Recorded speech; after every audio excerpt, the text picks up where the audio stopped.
Bible एक वर्ष में। नमस्कार, आप सबका बाइबल एक वर्ष में स्वागत है।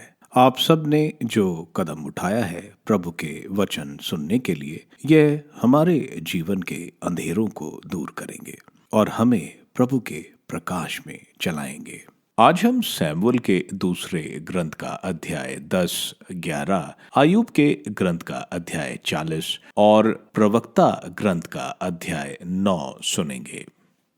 प्रभु का वचन सुनने से पहले आइए हम ईश्वर से प्रार्थना करें। हे प्रभु, हम आपका वचन सुनने वाले हैं। हमारे मन की आंखें खोलें और हमें आध्यात्मिक प्रज्ञा दें ताकि हम आपको जान सकें और आपके वचन के अनुसार अपना जीवन जिए। यह हम मांगते हैं आपसे प्रभु यीशु के नाम, आमीन। सैमुअल का दूसरा ग्रंथ अध्याय 10। राजा हनून द्वारा दाऊद के दूतों का अपमान। कुछ समय बाद अम्मोनियों के राजा की मृत्यु हो गई और उसके स्थान पर उसका पुत्र हनून राजा बना। दाऊद ने सोचा, मैं नहाश के पुत्र हनून के साथ इस तरह मित्रता का व्यवहार करूंगा जिस तरह उसका पिता मेरे साथ मित्रता का व्यवहार करता था। इसलिए दाऊद ने अपने सेवकों को भेजकर उसके पिता की मृत्यु के लिए संवेदना प्रकट की। जब दाऊद के दूत अम्मोनियों के देश पहुंचे तो अम्मोनियों के सामंतों ने अपने स्वामी हानून से कहा, क्या आप सोचते हैं कि दाऊद ने अपने सेवकों को इसलिए संवेदना प्रकट करने आपके पास भेजा है कि उससे आपके पिता के प्रति सचमुच आदर भाव है?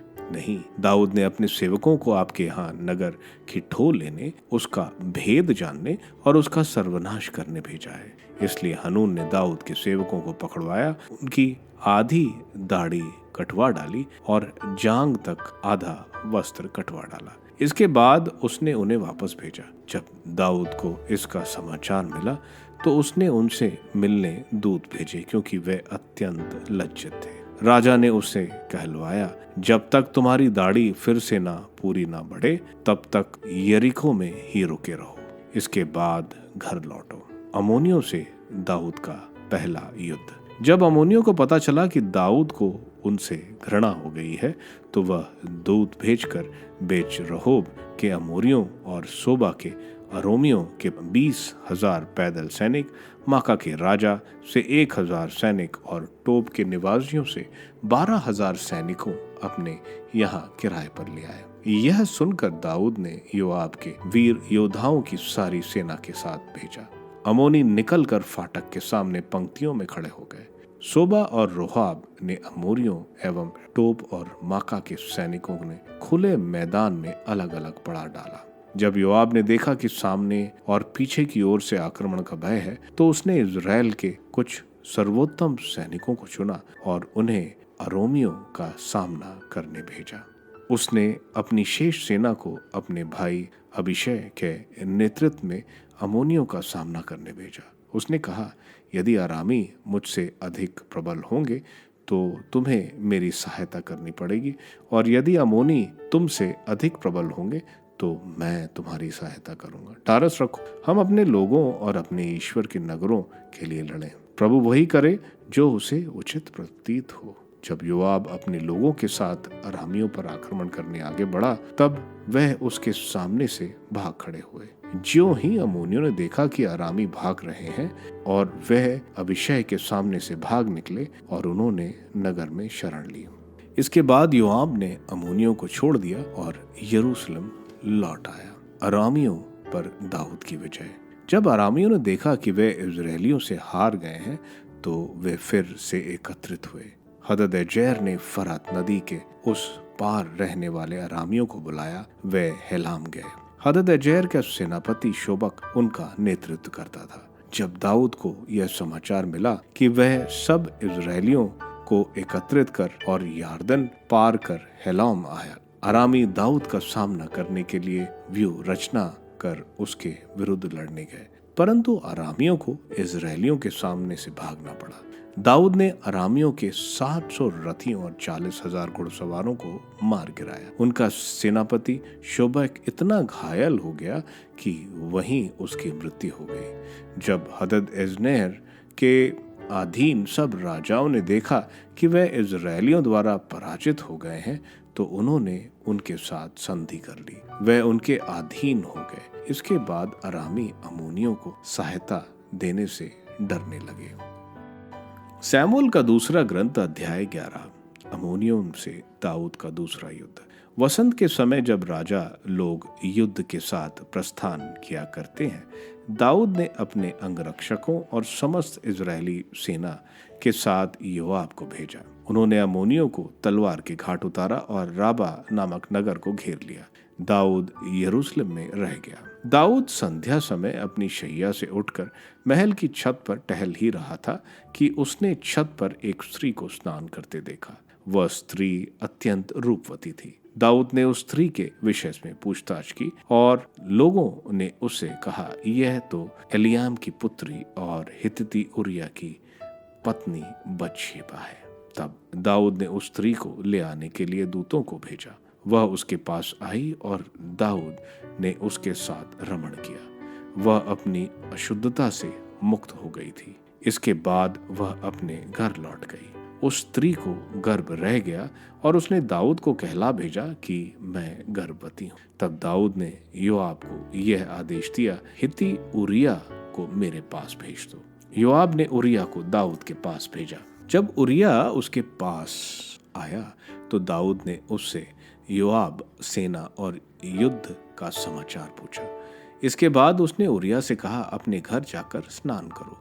उरिया महल से चला गया और राजा ने उसके पास उपहार भेजा, किंतु उरिया ने अपने स्वामी के सेवकों के पास महल के द्वार मंडप में रात बिताई और वह अपने घर नहीं गया। लोगों ने दाऊद से कहा कि उरिया अपने घर नहीं गया। इसलिए दाऊद ने उरिया से पूछा, तुम तो दूर से लौटे हो, अब घर क्यों नहीं जाते? उरिया ने दाऊद से कहा, विधान की मंजूषा इजराइल और यूदा के सब लोग तंबुओं में रहते हैं। मेरे सेनापति योआब और मेरे स्वामी के सेवक खुले मैदान में रहते हैं और मैं खाने पीने और अपने पत्नी के साथ सोने घर जाऊं? आपके और अपने प्राणों की शपथ, मैं ऐसा नहीं कर सकता। दाऊद ने उरिया से कहा, तो आज भर यहीं ठहरो, मैं तुम्हें कल चला जाने दूंगा। उरिया उस दिन और दूसरे दिन भी यरूशलेम में रह गया। तब दाऊद ने उसे अपने साथ खाने और पीने का निमंत्रण दिया और इतना पिलाया कि वह मतवाला हो गया। किंतु उरिया फिर अपने प्रभु के सेवकों के पास अपने पलंग पर सोया और वह अपने घर नहीं गया। दाऊद के षड्यंत्र से उरिया की मृत्यु। दूसरे दिन प्रातः दाऊद ने योआब के नाम पत्र लिखकर उरिया के हाथ भेजा। उसने पत्र में यह लिखा, जहां घमासान युद्ध हो रहा है वहीं उरिया को सबसे आगे रखना और तब तक उसके पीछे से हट जाना जिससे वह मारा जाए और खेत रहे।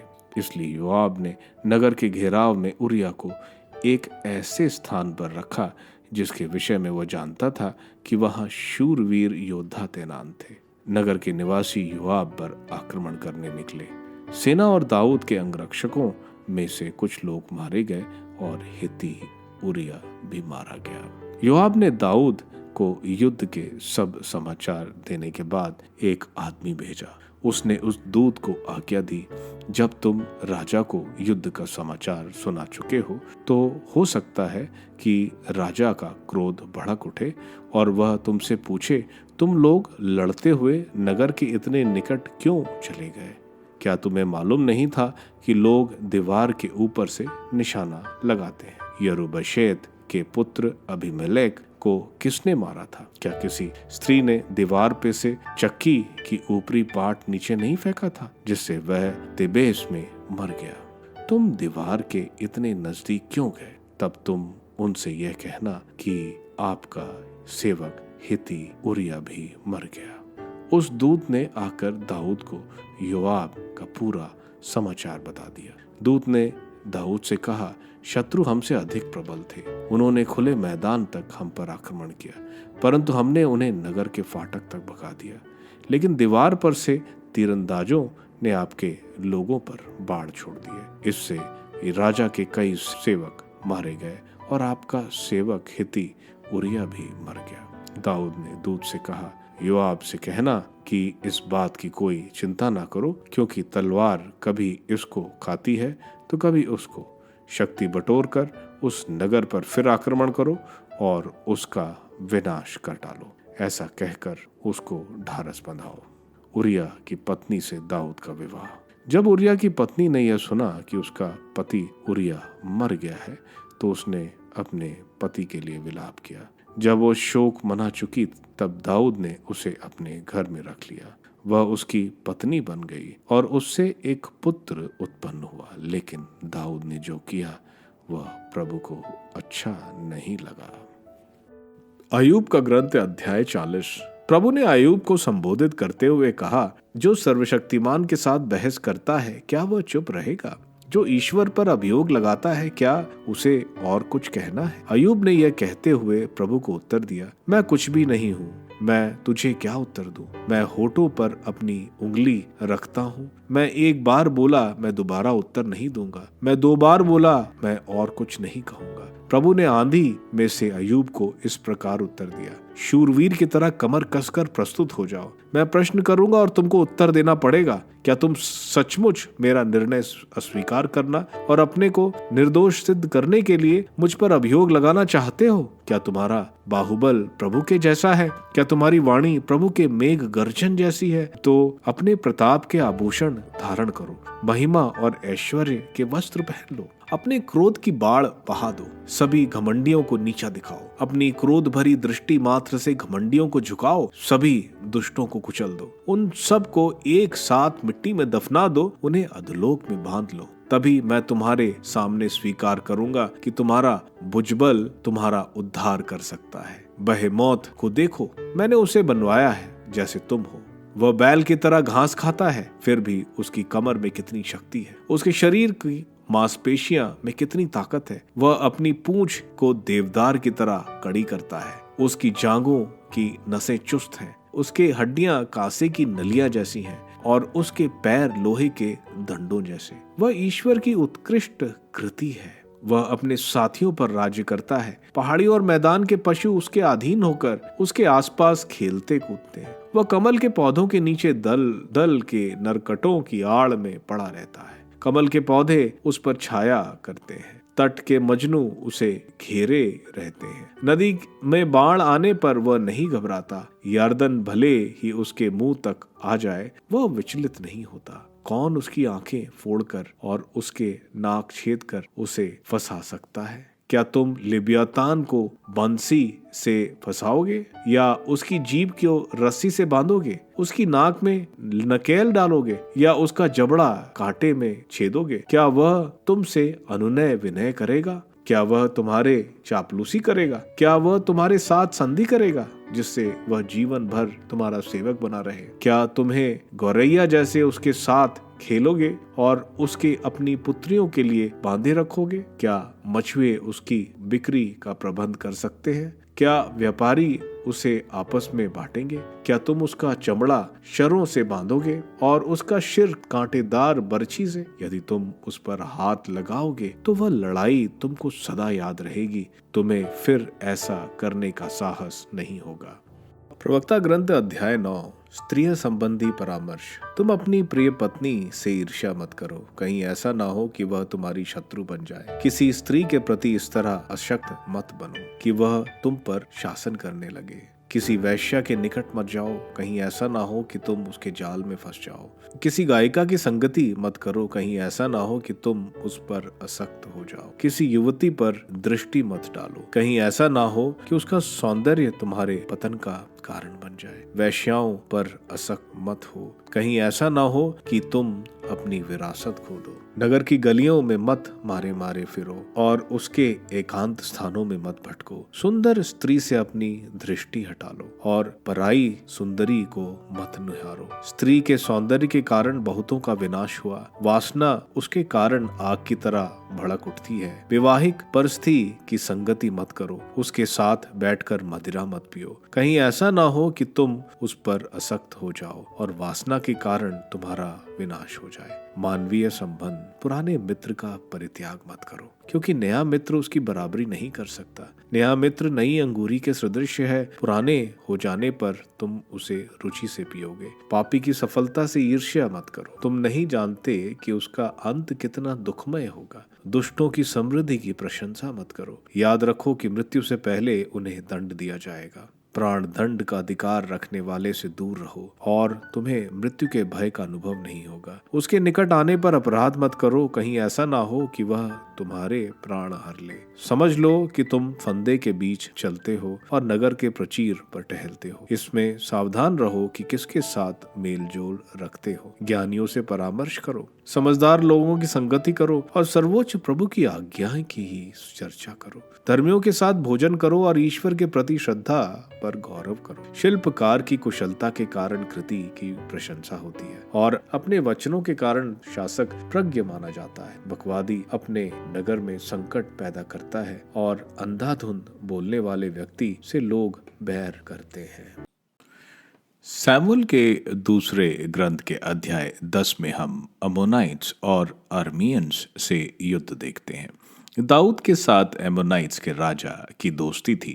उसकी मृत्यु के बाद दाऊद कुछ लोगों को उसके पुत्र को सांत्वना देने के लिए भेजता है, जिसके एमोनाइट्स बहुत बेइज्जती करते हैं। दाऊद की सेना में योआश जो मिलिट्री कमांडर था, उसके साथ और इज़राइल के महारथी इस युद्ध में जाते हैं।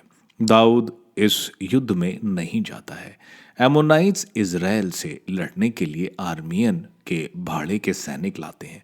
हम देखते हैं योआब दोनों तरफ यानी सामने और पीछे दोनों तरफ से दुश्मन से घिर जाता है।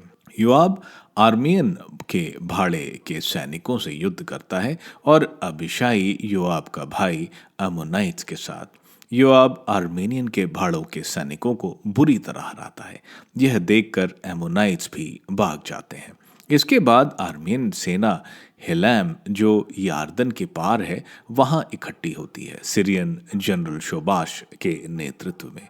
दाऊद की सेना इन आर्मियन को बहुत बुरी तरह हराते हैं और आर्मियन इज़राइल के अधीन हो जाते हैं। अब सिर्फ एमोनाइट्स बच जाते हैं जिन पर इज़राइल को विजय प्राप्त करनी है। अध्याय 11 में हम देखते हैं दाऊद, जिसको बाइबल का सबसे लोकप्रिय पात्र जो नीतिवान है, उसको पाप में गिरता हुआ देखते हैं। बाइबल की यही खासियत है, वह महापुरुषों की गलतियां भी दिखाता है। हम अध्याय का शुरुआत ही देखते हैं जब सब युद्ध में थे। दाऊद अपने घर पर ही था और यह उसको पाप में गिराता है।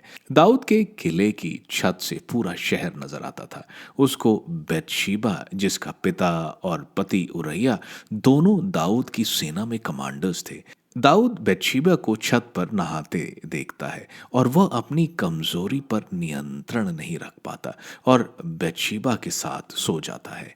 हम देखते हैं बैतशेबा गर्भवती होती है। दाऊद ने यहाँ दो पाप किए, एक परस्त्री की कामना नहीं करनी, दूसरा व्यभिचार नहीं करना। ये दोनों दाऊद ने तोड़ा। इन दोनों की सजा मौत है।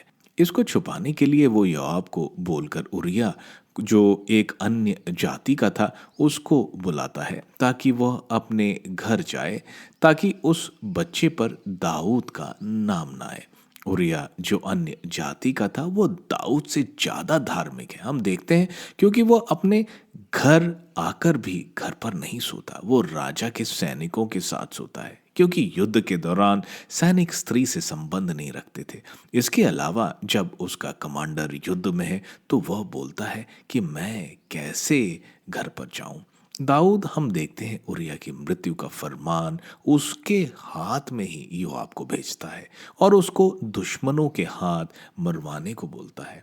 उरिया को मरवाने के लिए योआब भी एक टुकड़ी उरिया के कमांड में दुश्मन के शक्तिशाली सैनिकों के सामने भेजता है और इसमें उरिया के साथ दाऊद के और भी सैनिक मारे जाते हैं।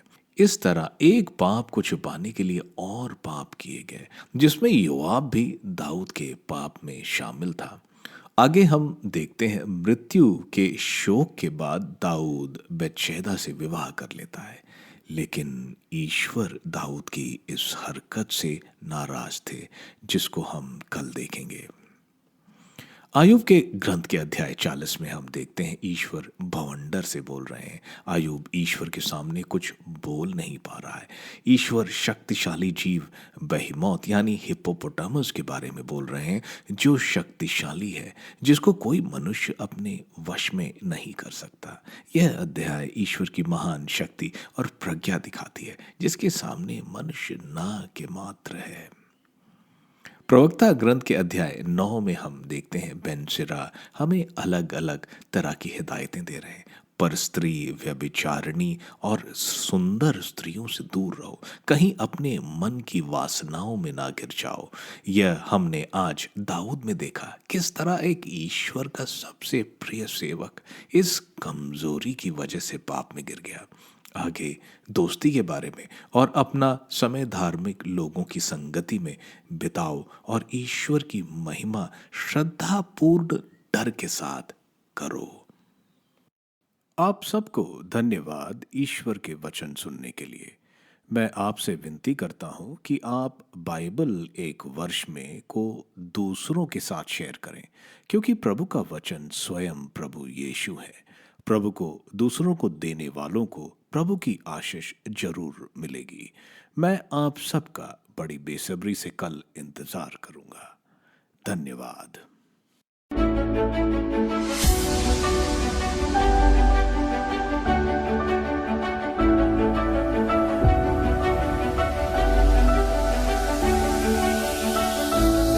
बाइबल एक वर्ष में